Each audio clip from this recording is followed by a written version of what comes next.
Hello friends, good morning. Welcome to Civispedia. Let us see the current affairs for 25th of June. Today in our editorial topics, we will be seeing two topics. One is about is external debt a cause for worry, which was appeared in the Hindu newspaper yesterday, and Bhootiya Gaons and distress migrations.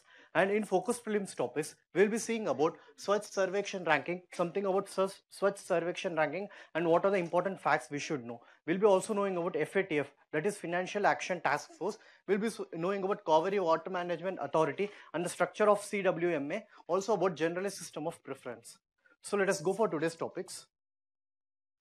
So first topic is external debt a cause for worry? So we'll be seeing five subdivisions. First one is what is external debt of India? Certain statistics of external debt, because this will be useful when you write certain mains answers, and repayment methods with respect to external debts, risk associated, and finally mitigation measures. So what is external debt? External debt is the money that the borrowers in a country get from foreign lenders. That the borrowers of a country get from foreign lenders.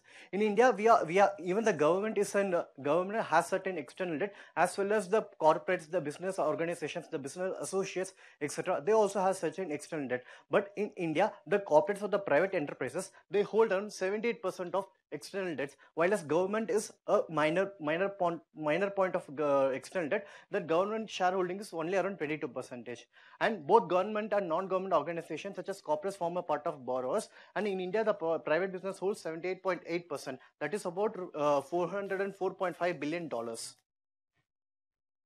So what is external debt? The external debt could be external commercial borrowings or foreign currencies convertible bonds, FDIs or FPS. We know what is FDI, that is foreign direct investment. So when an organization invests in another organization, so that may become a foreign direct investment. For example, JICA, that is Japanese Cooperation Agency, it invests money in a bullet rail project.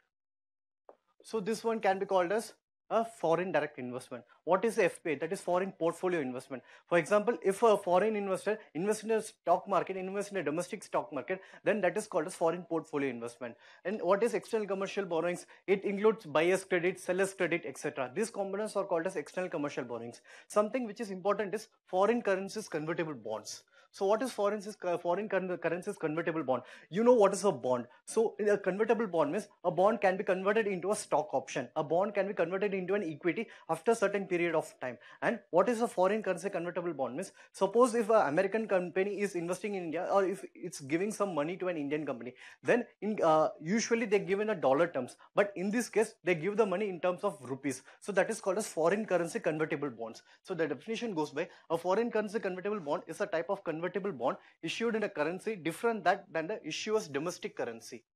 So they issue a loan in some other currency rather than the domestic currency. An American company will issue a loan in rupee for an Indian company. An American company will issue a loan in pound for a Britain company. So this is called as a foreign currency convertible bond. Now, certain statistics is that Indian total external debt amounts to 513.4 billion, of which 78.8 billion, that is around $504 billion. It is with respect to only private sectors, and 48% of India's total external debt is in dollars, while 37.3% is denominated in rupees. So this 37.3% can be called as foreign currency convertible bonds. So what are the risks associated? There are two risks associated if we get some loan from foreign countries. First one is changes in the interest rates. So what is happening in the recent days is that the US Federal Reserve, after 2008, the US Federal Reserve, it's something like the Reserve Bank of India. So the Reserve Bank of India provides loans to the banks, and the banks extend these loans to other persons. The same manner happens with US Federal Reserve. US Federal Reserve provides loan to the other banks in the United States, and these banks provide loan to businesses, provide loan to other associations. So what happens is that the US Federal Reserve have been rising their interest rate for the past 1 year. Post 2008, they have not been rising the interest rate because by giving money at a very lesser interest rate, a business activity could be inhabited, counter-cyclical policies could be made through. But since a level of stability has been attained in the US economy, hence the US Federal Reserve interest rates leads to corresponding hike in the interest rates borrowed by the business enterprises. So when the business enterprises, they are having a hike in the US, so what will happen is that more number of people, they will get back to US, they will start investing in the US rather than investing in India. So this will lead to a change in the investment policy, a change in the interest rates with respect to India. The second one is that exchange rate fluctuations. We have been seeing that in the past 1 year, around 7% of Indian rupee has been depreciated with respect to dollars. So what is this depreciation concept and how does it affect the repayments? We will see. So friends, take this thing. Suppose you are buying a ball. A US company is buying a ball from India. A ball costs rupees 50, and rupees 50 is equal to $1. This is the prevailing exchange rate. So suppose a depreciation happens. Depreciation happens whereby this rupees 50 for $1, the rupee is converted from rupees 50 to rupees 60. So what happens is that in this case, the exchange rate has been become from rupees 50 to rupees 60. So in this case, earlier for $1 he may buy for $10, the person may be buying 10 balls, but now for $10 he may be buying 12 balls. So this is what happens when there is a depreciation in the exchange. The imports gets costlier while the exports gets cheaper. So more people will be able to get exports. The same thing what happens is that, so when there is an increase in the exchange rate, suppose earlier a company has to pay some $50 as the interest. So now $50 equal to 6 paisa 30, 300 rupees. Suppose in the keeping in the exchange rate. So if the exchange has been increased from 50 to 60 rupees, then the same company has to put in another, maybe they have to pay 400 rupees. So in this case, what happens is that exchange rate is getting more costlier, and due to which the local companies, the companies in India, they are getting more affected due to fluctuations in the exchange rate. So this is what happens when we get an external loan from any other nation due to external rate fluctuations. So there is an increasing external rate, and due to which huge burden applies on the person who is getting the loan. Also increase in the government bonds and role of US Federal Reserve. We have seen these two concepts. And mitigation measures. So what are the different mitigation measures that could be taken? First one is building up sufficient foreign reserves in case of any contingencies. So India has built up around $425 billion forex reserves, so they can be building more forex reserves so that if any contingency measure happens, we could take up a cost. Second one is that raising the domestic interest rates such that better returns for investors are available in the domestic market. So as US Fed Reserve has increased their own interest rates, in India we could also increase our own interest rates, due to which more investors could come and they will invest in Indian market, or probably investors who are pulling out their money from Indian market, they could not pull out their money from Indian market, rather than they keep their money being invested in the Indian market. So these are two major mitigation measures with respect to external debt crisis in India. The second topic is Swachh Sarvekshan rankings. So the recent Swachh Sarvekshan rankings has been the third edition of the Swachh Sarvekshan rankings. We have edition 1 and 2 in the year 2016 and 2017, and this is conducted by MOHUA, that is Ministry of Housing and Urban Affairs. MOHUA conducted its third survey, Swachh Sarvekshan 2018, covering 4,203 cities, including 61 cantonment boards. So this has been a biggest survey in the past 3 years. While it has covered 4,203 cities, it has also covered around 61 cantonment boards. So the objective of the survey is to encourage large-scale citizen participation, awareness creation among society, to working together towards making town or cities a better place to live in. So as you know, the Swachh Sarvekshan is a part of Swachh Bharat mission under urban. So how the cities were ranked? So these are the four-pronged method of cities were ranked. First one is that service level progress, which is data provided by the municipal body. Second one is independent valuation by persons, independent valuation. Third one is direct observation. Fourth one is collection of citizen feedback. By covering all these topics, a final score has been made by which cities have been ranked. So such were Sarvekshan rankings. Indore was selected as India's cleanest city, followed by Bhopal and Chandigarh, and Jharkhand banked the best city in India. FATF, that is Financial Action Task Force. What is FATF? FATF is an intergovernmental organization founded in the year 1989 on the initiative of G7 countries to develop policies to combat money laundering. So this was mainly formed to combat the process of money laundering, but in the year 2011, its mandate has expanded to include terrorism financing also. It was due to 26/11 US attacks. The FATF has included the mandate of terrorism financing along with money laundering. The FATF secretary is housed at the OECD headquarters in Paris. So the FATF primary policies are the 40 recommendations on money laundering and the 9 special recommendations on terrorism financing. Why FATF was recently in news? It was because Pakistan was put in the grey list because of terrorism financing that is happening in Pakistan. So to limit this terrorism financing, FATF was recently in news, whereby Pakistan has been taking some steps to limit the terrorism financing that is happening in their own country.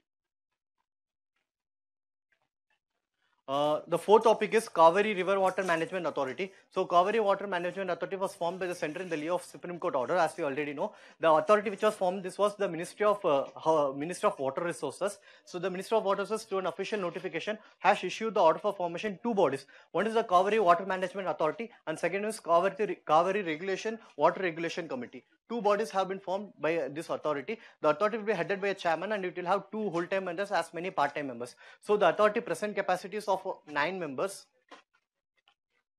where 8 members will be full-time as part-time, plus there will be 1 chairman.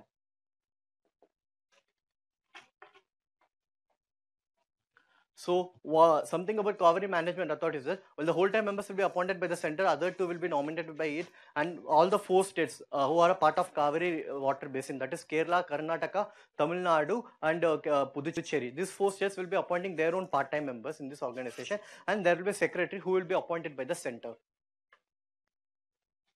So the functions of the authority will be exercising power as per implementing the orders of the Supreme Court. If any delay or shortfall is caused in the release of water on the account of default of any parties, the authority will take appropriate action. The authority will also supervise operation of the reservoirs. Now this has been a very contentious clause with respect to Karnataka versus Tamil Nadu. Karnataka has not been appreciating this particular clause. This clause says that the authority will have powers to regulate the reservoirs in the Cauvery basin entirely. And since most of the reservoirs are under the control of Karnataka, Karnataka is not allowing any such action. The fifth topic is generalized system of preference. So the generalized system of preference was recently news because US has put a review on the GSP generalized system of preference, which was given to India. So what is GSP? Generalized system of preference is one of the oldest trade preference programs. So it is done whereby any third world country or any less developed country, they can have zero tariff or preferential trade with the United States. So around 129 countries have this GSP with US, and India is also a country whereby Indian goods will have zero tariff, have a preferential entry into the US market compared to other nations. So the US GSP program was established by the US Trade Act of 1974, and it promotes economic development by eliminating duties on thousands of products. So the recent news was that the Office of US Trade Representative has said that it would review the GSP status which was given to India, Kazakhstan, and also Indonesia. So the proposed review was for India was initiated in response to market access petitions. So we all know that what happened in recent times. The prices of stent was gradually reduced by Indian government. So due to these things, the US Trade Representative has said that they will be reviewing this particular GSP which is given to India. So Bhut is something which is related to ghost. So what happens is that in Uttarakhand villages, people are permanently migrating from their villages. They are not going back to their villages, and due to which these villages are called as ghost villages. So seasonal migration, what usually happens is that during the winter period, people usually migrate from their villages because all the soil, there will be no agriculture that can happen in the villages, and people will be migrating from their villages to towns, and they'll be coming back during the summer period. But in this case, people who have been migrating from the villages, they are not coming back to the villages. It is because lack of healthcare facilities, lack of education facilities. There is huge wild animals which are available in this particular region. Hence, these villages are called as ghost villages, and the government has initiated certain committees to look forward what are the causes of these ghost villages and why people are permanently migrating out of these ghost villages. So seasonal migration usually takes place in Uttarakhand during the winter when the lands are covered by snow. Migrants will return back by summer, but in recent times there have been permanent desertion. So this is due to lack of basic facilities and living near international borders. These two are said as major concepts. And other pull factors includes better prospects of jobs in the towns, healthcare and education facilities, safety and security from wild animals, and also provision of basic facilities such as education, healthcare, etc.